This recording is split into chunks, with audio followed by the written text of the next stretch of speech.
Hey everyone and welcome back to another video. In this video, I'm going to be going over how to connect the DJI Mic Mini to the DJI Mimo app. Now this video is going to be particularly useful for individuals. Let's say that you want to go ahead and adjust the settings on your DJI Mic Mini.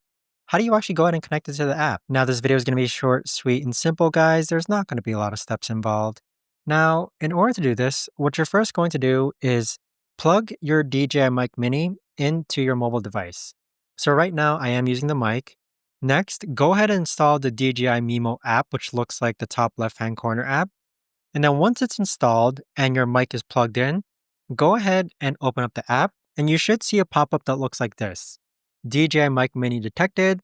Click on Go to Settings and there you have it. You've now gone ahead and connected your DJI Mic Mini to your DJI Mimo app. But that right there, guys, is the best and easiest way that I know of to actually go ahead about doing this. If you guys know of a better, easier way to actually do this, let me know in the comments down below. I would love to know. Thanks so much for watching, everyone, and I'll see you guys all in the next video.